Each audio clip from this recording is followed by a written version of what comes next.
నేను ఆరోగ్యశ్రీ చేయాలి అని 2 నెలలకే మళ్ళీ రచ్చబండాన్ని బయలుదేరి వెళ్ళి కదా అన్న హెలికాప్టర్ లో చచ్చిపోయాడు రాజశేఖర రెడ్డి గారు. ఆలోచన చేయండి, ముఖ్యమంత్రి అయ్యి 2 నెలలే అయింది. ఏం అవసరం అన్నా? మీరు ఓట్లేశారు, ఆయన గెలిచాడు, ముఖ్యమంత్రి అయ్యాడు. ముఖ్యమంత్రి అయిన మనిషికి మళ్ళీ ప్రజలకు అంత తొందరగా నేను చెయ్యాలి చెయ్యాలి అన్న తపన రాజశేఖర రెడ్డి గారికి ఉంది కాబట్టే కదా వెళ్ళి చచ్చిపోయాడు. మరి అదే కదా ప్రజానాయకుడు అంటే. మరి జగన్మోహన్ రెడ్డి గారు ముఖ్యమంత్రి 5 సంవత్సరాలు అయితే ఎన్నిసార్లు ప్రజల మధ్యలోకి వచ్చాడు? రాజశేఖర రెడ్డి గారు ప్రతిరోజు ప్రజా దర్బార్ పెట్టలేదా? వేల మంది ప్రజలను ప్రతిరోజు కలిశాడే. మరి జగన్మోహన్ రెడ్డి గారు ముఖ్యమంత్రి 5 సంవత్సరాలు అయితే ఈ రోజు మంత్రులకు ఇలాంటి ఎమ్మెల్యేలకు అమ్మా రోడ్ల కోసం ప్రాజెక్టు కోసం కలుద్దామంటే అపాయింట్మెంటే లేదు అని కనీసం ఇట్లాంటి వాళ్ళకు కూడా అపాయింట్మెంట్ ఇవ్వకపోతే ఇక మీరు అధికారం ఇచ్చి ఏం లాభం అన్నా? మీకోసం కదా ఇచ్చింది అధికారం. ఈ రోజు మీరు ఇచ్చిన అధికారం దేనికి వాడుతున్నారు? జగన్మోహన్ రెడ్డి గారు హంతకులను కాపాడటం కోసం వాడుకుంటున్నారు. సొంత చిన్నాన్నను బలిపి చేసుకున్నారు, సొంత చిన్నాన్న చంపేసిన వాళ్ళను ఈ రోజు రక్షణ కల్పించడమే కాకుండా మళ్ళీ వాళ్ళకే టికెట్లు ఇస్తున్నారు అంటే మరి ఏమనాలన్నా దీన్ని? ఎక్కడ చూసినా ఇసుక మాఫియా, ఎక్కడ చూసినా లిక్కర్ మాఫియా, ఎక్కడ చూసినా ల్యాండ్ మాఫియా, లేకపోతే శాండ్ మాఫియా. అది కాదు అంటే హత్య రాజకీయాలు. ఇందుకైనా ఓట్లేసింది, ఇందుకైనా గెలిపించింది. ఒక్కసారి ఆలోచన చేయండి అన్నా.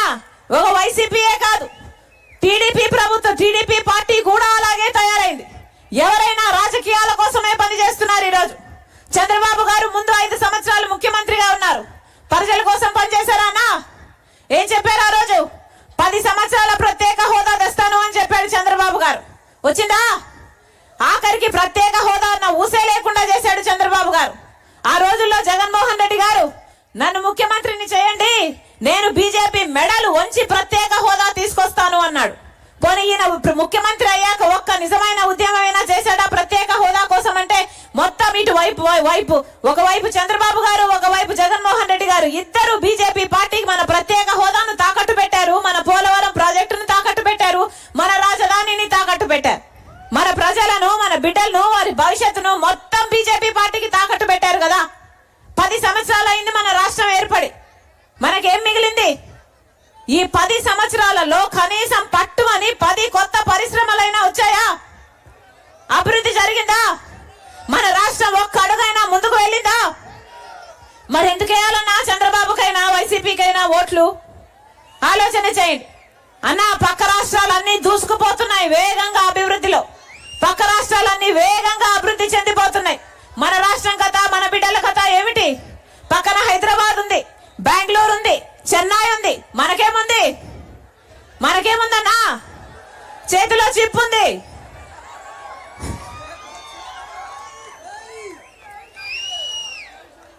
బ్రహ్మాండమైన అమరావతి అన్నాడు చంద్రబాబు గారు. సింగపూర్ ను చేస్తానన్నారు. అమరావతి కాదు కదా, భ్రమరావతి అయిపోయింది అది. ఇక జగన్మోహన్ రెడ్డి గారు ఒక రాజధాని కాదు, నేను 3 కడతానన్నాడు. 3 కడతానంటే 3 కడతాడు కాబోలు అనుకుంటే ఒకటైనా అయిందా? మరేముందన్నా మనకు?